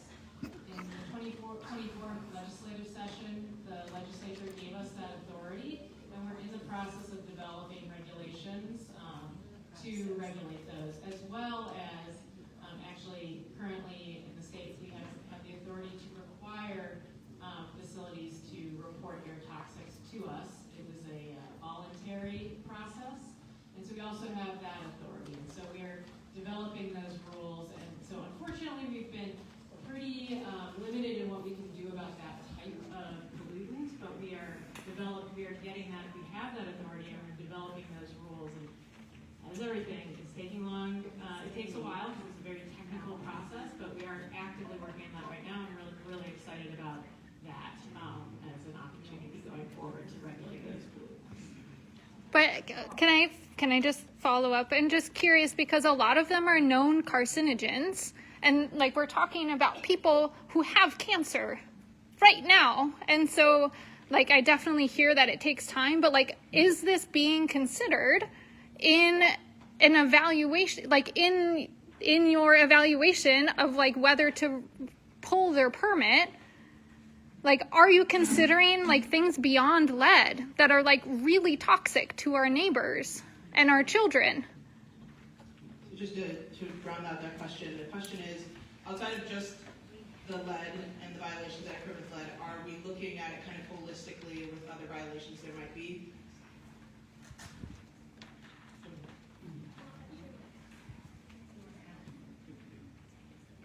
Just in general though, when you talk about the enforcement and that, if we don't have a regulation, we can enforce and the compliance enforcement can't move forward. And that's what Amanda's talking about, is building that base, having reporting, having limits developed that then we can build into our permits and then we can enforce.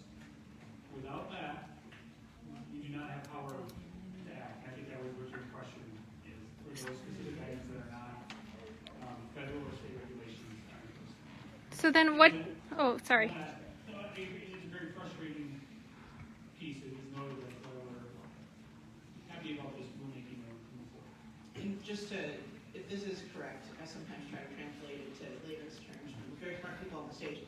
What you're saying is, would it be correct to say that the PCA is looking at enforcement with Gopher in all of the ways we have regulatory authority to do currently? To your point about the air toxics, those words I can't pronounce, you did better than I did.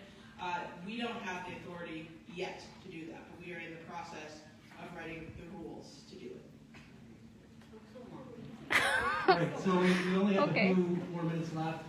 We do have the room until 8:30, but the MPCA has to get going. So we'd like to make this the lightning round today. We're happy to stay 10 minutes over. We can push that. Good. So if we can do quick questions so we can get through everyone's questions before we close out the evening. Hi, I'm Julie Murphy. I live in Fur Oaks neighborhood. My husband and I have been there 23 years. We have highly elevated levels of lead, and we have a myriad of health concerns between us. So my question to you is, knowing what you know and the things that you don't know as well, would each of you feel safe moving into any of our homes? Would you be willing to live in our neighborhood? Would you recommend that your family members move into our neighborhood? Good question.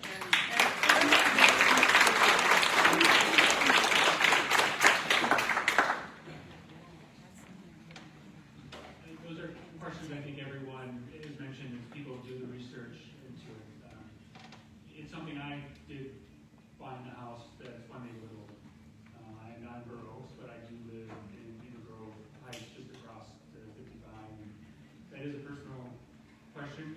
What we can say is what we can do, what we have the regulatory authority to control through our permitting and enforcement mechanisms, and we'll continue to do that work as we move forward. And health is a great resource too for individual questions about health issues that people may be experiencing, or how to get data on things such as lead, and that those conversations we continue to have forward. So that is very individualized. And real quick, it sounds like the city got testing results back on Dresser Park, etc. So breaking news here. All right, lightning round. Neil Ventura, Beaver Grove Heights. I was just wondering if when the federal EPA drops its lead exposure numbers to 0, when it eliminates the process of looking for lead, will the state EPA be able to have to follow recommendations of their own? Or if the federal government says we don't care about lead exposure, then you're done with it. Good question. We'll answer that, and then I will pass it over to the city to share their test results. You're fine. I just have to plug in.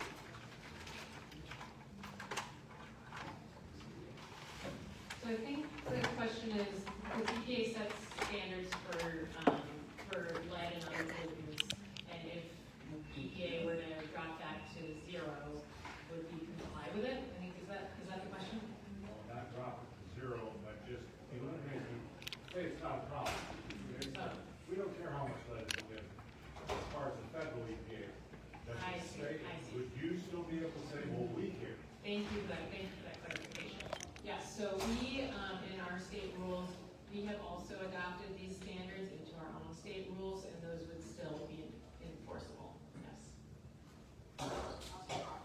All right, we will pass it over to the city here to share the results that they received from soil testing at Pressure Park and other green spaces. Hi, it's Sarah again. It seems a little ironic, I guess, that I got this email at 7:48, and I think I answered this question first at like 7:40. So I just got an email at 7:48 saying that those three areas that we talked about, the Pressure Off-Leash Dog Park, Burr Oaks Park, and Pressure Fields, all those soil tests came back well under the EPA's limit. So just wanted to report that while I have that information fresh. What was it?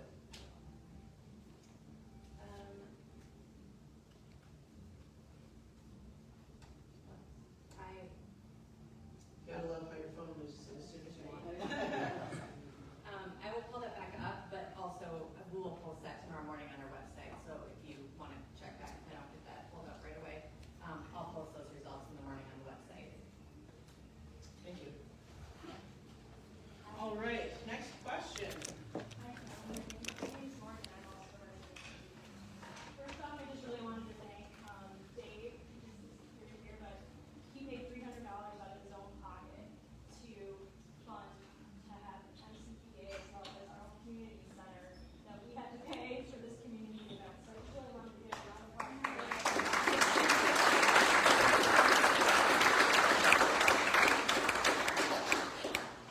And that's maybe almost a reflection, right, of how hard we're going to have to work to make sure there is action. Second point, I really want some more information about the flyers and how you decided who to notify and when, specifically with regards to the amount of daycares and schools within the area. So that's my first question.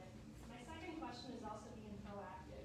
We know this is harmful to pregnant women, nursing mothers, which you didn't mention, as well as children.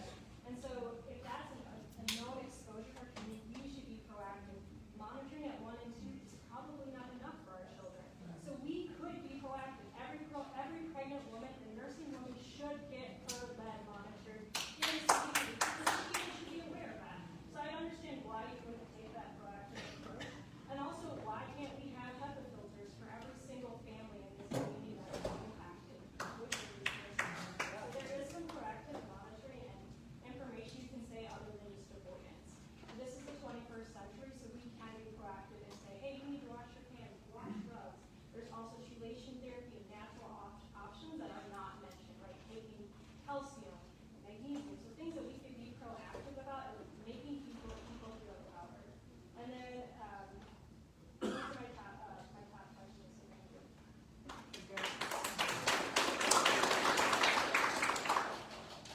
So the question I heard, and please correct me if I'm wrong, is about how the PCA decided who to notify and when. Is that correct? It goes beyond 1 mile. I mean, there's other communities like El Paso, Texas, that went up to 20 miles. So not everyone is aware of what the exposure is, and so some people think they're not affected, and I think we should go more robust than the 2 mile radius. Okay. So that's both a question and I think sharing feedback, for sure, and that's right. My understanding is the original shaded area on your map was expanded at some point because I got a very late notice and I was outside of that shaded area, but within a reasonable amount of space. So if you did adjust that space, what made you do that? What was the reason?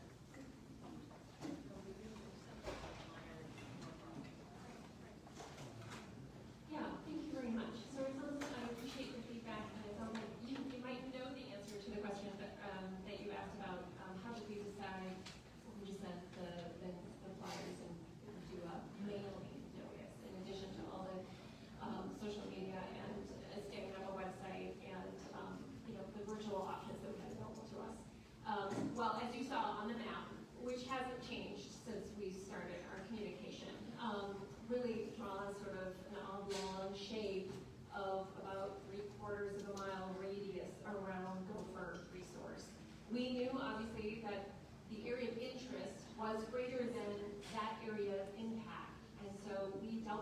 by saying we're going to go 2 mile radius in terms of our direct mailing notification.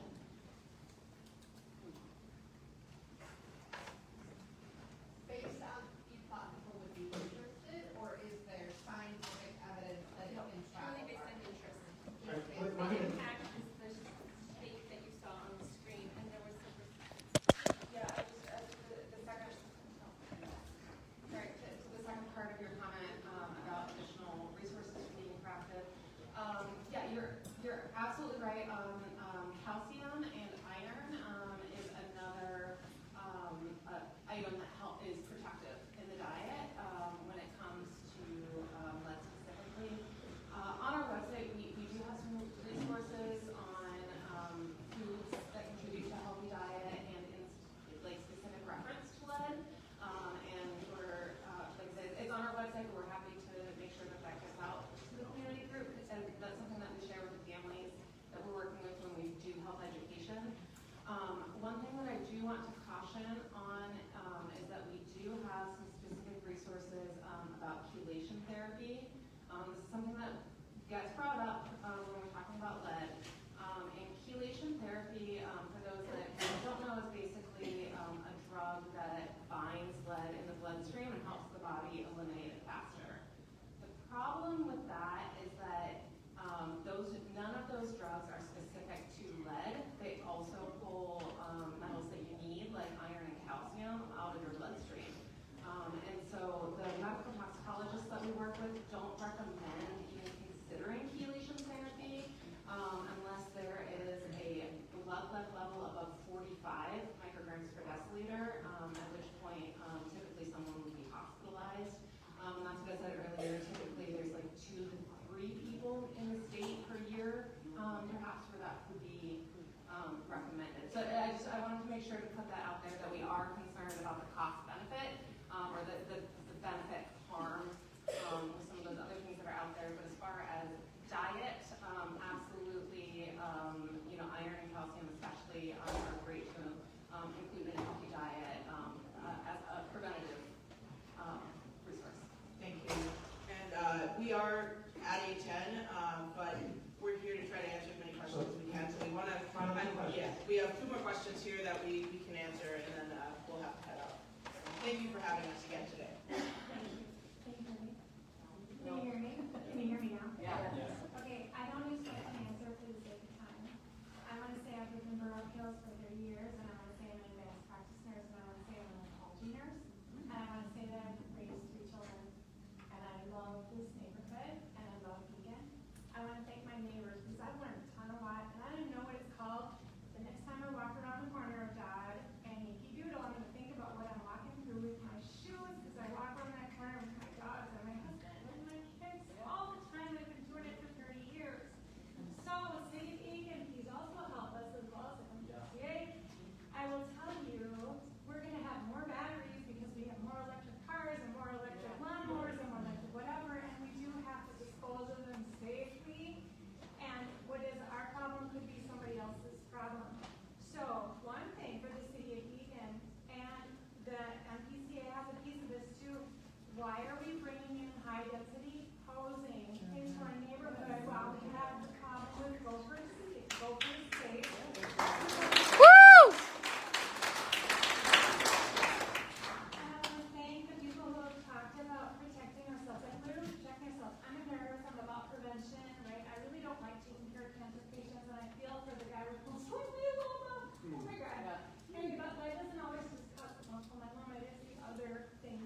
you guys talked about making some changes as reflective of this community coming together and sharing a lot of insights with you.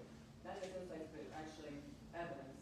And we want to know, I'm a former project manager, so I'd like to find out when you might have updates, when you might have those rules redefined, when you have progress in 3 months, and when can you tell us where you're at even a month from now? I mean, we're all looking for change, and you're saying you're doing things to make the change and that we're supposed to have a patience, but how long should we expect?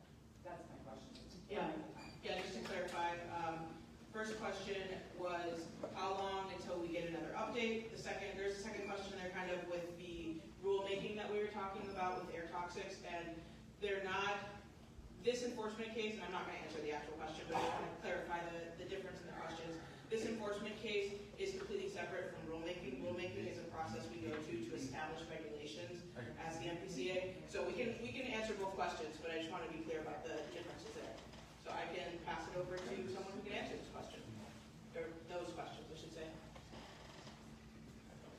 Well, I will start with rulemaking. I believe we are statutorily obligated to complete rulemaking within 36 months of starting it, and we got that to publish the draft rules. Thank you. Okay, so we would publish the draft rules in approximately June of 2026, May of 2026. Okay, I thought I knew it, but May of 2026, you see draft rules from the agency regarding air toxics, which is one of the questions we had tonight. In terms of the enforcement timeline, I will tell you, I've already, I think, said that we're being thoughtful, we're being very intentional. We have included the EPA in terms of getting their feedback and their insights on our enforcement case, and as a result, that does take time. And so I hate to speculate because I certainly wouldn't want to rush something that I know you all care very much about.